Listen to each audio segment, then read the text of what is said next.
My name is Kashif Rizvi, and I'm working as a clinical cardiac perfusionist at King Faisal Specialist Hospital and Research Center. And I'm also a certified ECMO and LVAD specialist and a trainer at my center. So today I'm going to talk about advancement in MCS technology and emerging role of clinical cardiac perfusionist.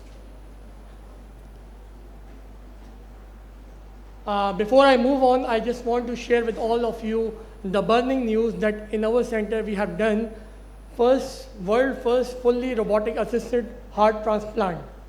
And I got the opportunity to be the part of this event.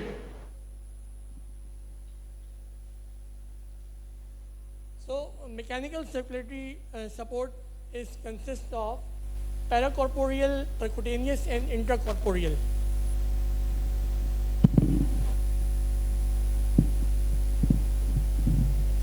The need for the MCS technology, I hope that all of you are aware about mechanical circulatory support technology. Okay, so I would like to have an interactive session. If there's any question, you can ask me directly. Okay, so the need for the MCS is, it could be a bridge to transplant, bridge to recovery, bridge to destination therapy, bridge to decision, or bridge to a bridge. The reason why we need MCS technology, because there's an imbalance between the supply and demand of the organs. For example, if there's a need for the heart transplant, the donors are less than the recipients. So we need some durable mechanical circulatory support program. So first I would like to talk about the extracorporeal membrane oxygenation. All of you are aware about the ECMO, that the ECMO consists of VA, and VV, according to the condition that we need to support in our patient. So to understand the extracorporeal membrane oxygenation, that first of all, ECMO is not a complete therapy. It is a bridge to transplant, bridge to decision, or bridge to a recovery. Secondly, if your patient is on ECMO, the management of patient is very important, like fluid balance or curing the disease. So it will lead to successful weaning of the ECMO. So this is our old buddy ECMO. Have you seen this ECMO console before? What is the name of this console?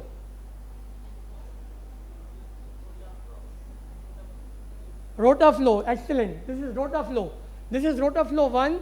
This is an old ECMO machine which is not much in use. So I'm going to talk more about the new consoles in the market.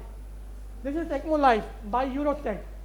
So the advantage of this Euroset is it has one main console and a backup console, which is electronic.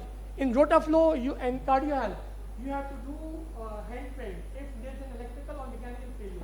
But in this machine, if there's any failure, you have a backup pump, which is all electrically operated. Secondly, the most advanced thing is, if you are going to transfer the patient, your ECMO patient, from one hospital to another hospital, you can use this pulmonary device.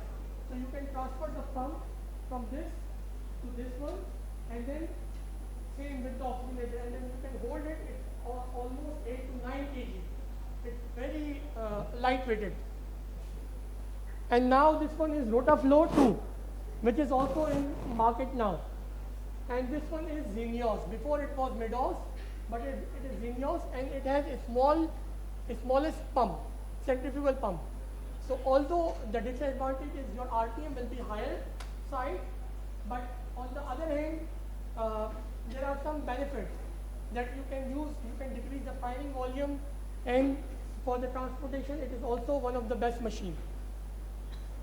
This is the ECMO flow chart which we follow in our center, King Faisal, that once we have a patient having life-threatening condition and on the ECMO indication, so we follow this flow chart. So the next generation of the ECMO that everyone is talking about is pulsatile ECMO. So with the help of pulsatile ECMO, after load reduction with the generation of physiological pulse, moreover, it can generate up to 40 ml of stroke volume and effectively unload the LV. The clinical trials are going on, and this is VentiFlow True Pulse Pump, which will give you pulsatile ECMO flow during ECMO. Now this is CentriMag, which can be used for the left, right, and both support. Have you seen this machine before, the CentriMag? Okay. It is one of the best machines which can be used for LVAD, RVAD, and BiVAD. The advantage of CentriMag is it is magnetically levitated centrifugal pump. Moreover, by the use of this pump, you have low shear stress and less blood trauma. And if your patient is crashing and need oxygenation, you can add oxygenator with this machine. It can go up to 10 liters of the flow, and it is mostly used as a recovery or bridge to transplant. Here you can see the example of paracorporeal ECMO, paracorporeal mechanical circulatory support by the help of CentriMag. So here you have right support and the left support, and the cannulation is like this. Now LVAD. LVAD will increase the cardiac output and improve end organ function, which will improve the quality of life. So this is a comparison between the HeartMate 2, HVAD, and HeartMate 3. In my previous presentation, I have seen that in NICVD they have used HeartMate 2, and now the third generation is HeartMate 3, which is in use and has a lot of benefits.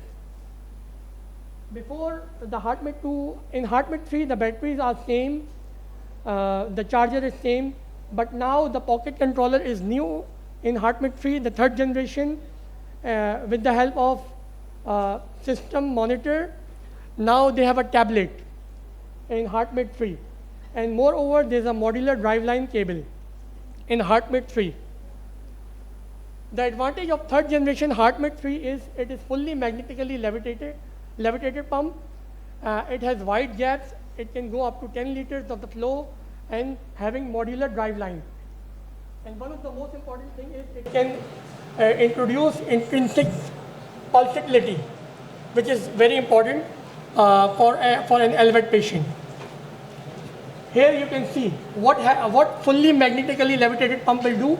It can accommodate, it has a gap of 1000 micron meter, which can accommodate 167 number of RBCs. Before it was hydrodynamic bearing pump, which was only 50 micron meter gap, so it is 20 times more larger gaps. So here, this one is HeartMate 2, and this one is HeartMate 3. You can see the pump is getting smaller, having more benefits, and it can go up to 10 liters of flow. For the preparation of the HeartMate or any LVAD devices, the perfusionist is responsible to collect all the necessary equipment, prepare it, prime it, de-air it, connect it with the main console, and then give it to the surgeon on the surgical field. Now I would like to talk about the total artificial heart, which is syncardia. We have done almost 10 cases in our center using syncardia. In syncardia, it can be used only for the biventricular support. What they do in syncardia is they cut both the ventricles, and now here they put the pump as intracorporeal inside the body, inside the sternum. So they cut the ventricles, they remove the valves, and then they put the pumps. It is pneumatically assisted device which support the left and right ventricle, and so the total artificial heart is connected directly to the atria. It is currently approved for the support of biventricular support. You cannot use it only for the single ventricle support. Berlin heart. Have you heard about Berlin heart? Berlin heart is the first approved device for the pediatric patients and neonates. So Berlin heart is also a pulsatile ventricular assist device. It is paracorporeal assist device, and it is also driven pneumatically. It can be used as a LVAD, RVAD or BiVAD. The advantage of Berlin heart is it can be used in neonates, pediatrics and adults. So you have a variety of pumps. Okay, so here you can see the Berlin heart. So this is the video of my center. The patient is on Berlin heart. Okay, so this is the membrane which is causing the systole and diastole. On the other side of the membrane there is the blood. So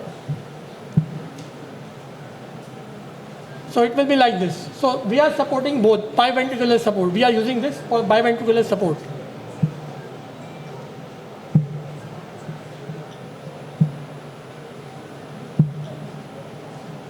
Okay, for the preparation of Berlin heart, we need the pump, tool set, driving tube, and the additional materials. So the perfusionist is responsible to prime this pump, connect this pump with the accessories, and de-air it. You have to remove any micro bubble from this pump. Perfusionist has to scrub, and one of the perfusionists has to do the case. So this is very important that perfusionist has to train himself on these devices. So in my center, like these are two different cases of the Berlin heart, where I am priming the pump, and after priming, I'm giving it back to the surgeon. So once we're done. So this is the console of the Berlin heart.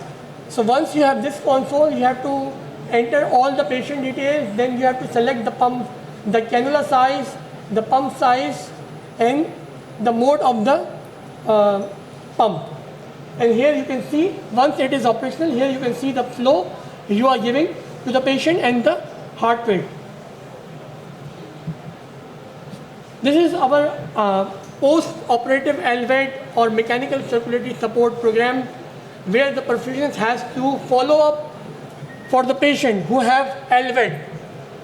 For example, HeartMate, Berlin heart, syncardia. So they used to come to our hospital every month, and then after 6 months, every 2 months.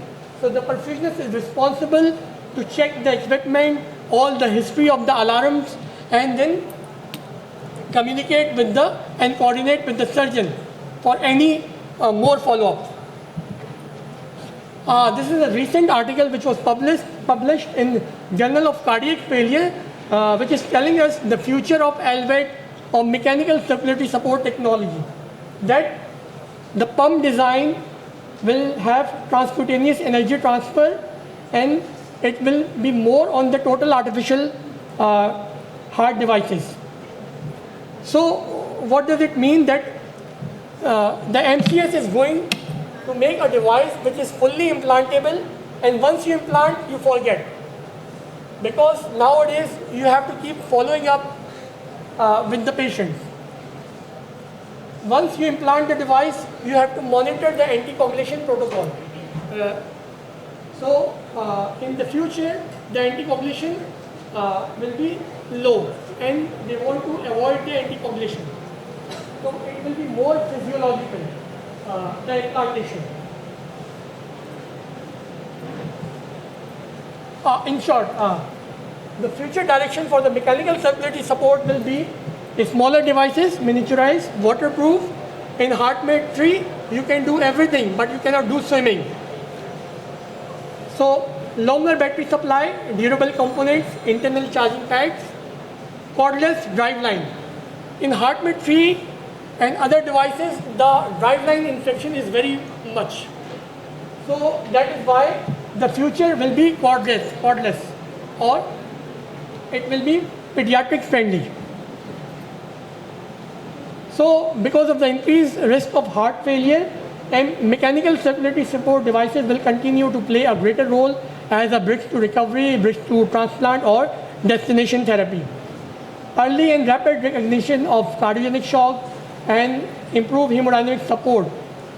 ECMO is first line of therapy for cardiopulmonary support. Centrimac LVAD as a bridge to recovery and transplantation or durable LVADs. Teamwork and communication at each stage is critical. So this is last slide. For all the new perfusionists, junior perfusionists, as per my experience, that the perfusionists must expand their expertise to newer areas of cardiac care, including ventricular assist devices, extracorporeal membrane oxygenation. So these areas are growing and require more specialized skills that perfusionists have. Additionally, the role of perfusionists will be more towards patient care and the management of automated systems like the LVADs or the other consoles. So you must not stick on the one field or keep on operating the heart-lung machine. So there are other areas where you can extend your roles and they really need you. Thank you very much, everyone. So this is my center.